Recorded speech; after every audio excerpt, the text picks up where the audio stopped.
saya memiliki harapan yang sangat tinggi. InsyaAllah Indonesia, sepanjang apapun kegelapan,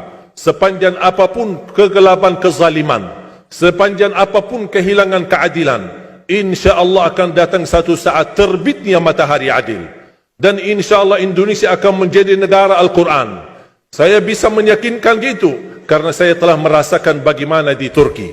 Turki negara sekuler yang ratusan tahun serangi Islam, ratusan tahun melabaikan Islam, tidak boleh kumandangkan azan dalam bahasa Arab, tidak boleh ada rumah tahfiz, tidak boleh ada pesantren, tidak boleh belajar agama, tidak diberikan anak-anak kita bisa belajar dengan sendirinya Al-Quran. Semuanya dilarang dengan keras, bahkan terancam orang-orang yang melanggar aturan itu.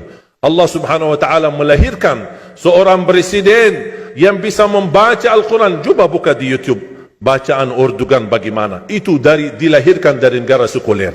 Saya bisa meyakinkan InsyaAllah 1 juta menghafal Al-Quran. Dan bapa ibu mudah-mudahan masih punya umur akan mendengar pengumuman besar.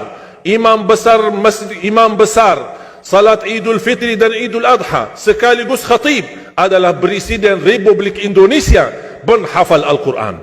Itu yang saya yakini. Dan saya tidak pernah merasa lelah. Dan saya selalu berkata sama istri, kalau saya mati itu pun karena saya bersama Al-Quran. Wallahi jamaah sekalian, yang bersama Al-Quran tidak akan merugi. Berkah rizkinya, berkah umurnya, terjamin kebahagiaan. Allah Subhanahu wa taala hanya minta satu, berkenan bersama Al-Quran di dunia. Apa yang kita dapat? Apa yang akan dibalas? Akan Al-Quran temani kita di dunia, akan temani kita saat sakratul maut, akan temani kita di kuburan membela kita, akan menemani kita saat kita dibangkit oleh Allah, akan menemani kita saat hisab, akan menemani kita saat berjalan di atas sirat yang sangat tipis dan panjang, bahkan tajam jalanannya. Begitu sampai ke surga, apakah Al-Quran melepas? Tidak akan melepas. Al-Quran masih berkenan, padahal kita hanya cuma sekali berteman sama Al-Quran di dunia. Dia begitu luar biasa panjangnya bertemanan sama kita sampai ke surga. Bahkan akan temani kita masuk surga. Sebagaimana bersabda Rasulullah SAW, yuqalu liqari'il Quran, ahlul Quran di dunia yang kesibukannya baca, kesibukannya hafal, tidak membuangkan waktu sia-sia, selalu bersama Al-Quran. Allah suruh dia, bacalah dalam surgamu, naik derajatmu. Baca, naik lagi, tambah lagi baca, naik lagi. Sampai di posisi mana pun anda berhenti baca, disitulah posisimu di dalam surga. Bagaimana kata Siti Aisyah di riwayat Imam Muslim, jumlah tingkatan-tingkatan dalam surga Allah sesuai jumlah ayat Al-Quran. Oleh karena itu tidak ada yang lebih tinggi di dalam surga Allah daripada Ahlul Quran. Cukuplah bahagia Ahlul Quran ketika di hari kiamat dipanggil. Semua manusia dibangkitkan oleh Allah.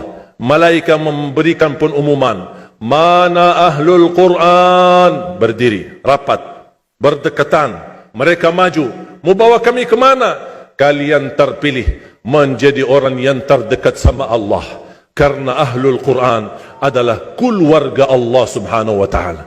Bukan hanya kita sendiri yang mendapatkan anugerahnya dan manfaatnya. Semua keluarga kita, termasuk orang tua kita dan orang yang ada di sekitar kita. Makanya jemaah sekalian, kalau anda gagal penghafal Al-Quran, anakmu pun gagal penghafal Al-Quran, jangan sisahkan walaupun saham menjadi saksi baik di hadapan Allah. Ya Allah, saya belum hafal, anakku gagal penghafal Quran, tapi insya-Allah hartaku, usahaku, pikiranku, tenagaku bisa terus memperjuangkan Al-Quran. Apa saja, ya Allah, insya-Allah menjadi saksi baik. Dan nanti di hari kiamat, insya-Allah kita bersama Ahlul Quran mendapatkan syafaatnya Al-Quran di hari kiamat. Kita sangat membutuhkan ayat-ayat yang dikumandangkan ketika meninggal dunia. InsyaAllah setiap satu huruf akan disalurkan 10 kebaikan.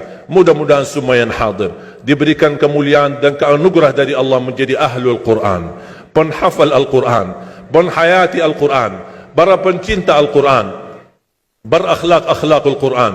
Ya Allah, aku mohon atas izinmu ya Allah, kami bersama-sama bertemu di masjid ini.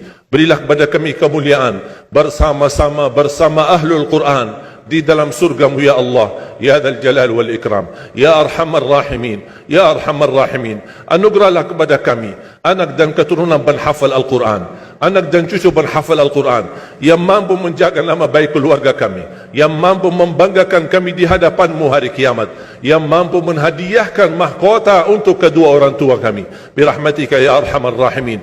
Ya Allah, maafkan kalau kami tidak berhasil menjadi penghafal Al-Quran. Tapi ya Allah, kami kurbankan nyawa kami, harta kami, usia kami, tenaga kami, pemikiran kami, ilmu kami untuk Al-Quran, agar Indonesia ke depan menjadi negara Al-Quran, agar Indonesia menjadi contoh terbaik untuk mata dunia, agar bisa kita melahirkan. Karena saya meyakinkan ya Allah, dan kami semua meyakinkan, terjamin masa depan Indonesia baldatun tayyibatun wa rabbun ghafur kalau selalu bersama Al-Quran. اغفر لنا ولوالدينا ولجميع المسلمين والمسلمات والمؤمنين والمؤمنات الأحياء منهم والأموات. ربنا آتنا في الدنيا حسنة وفي الآخرة حسنة وقنا عذاب النار.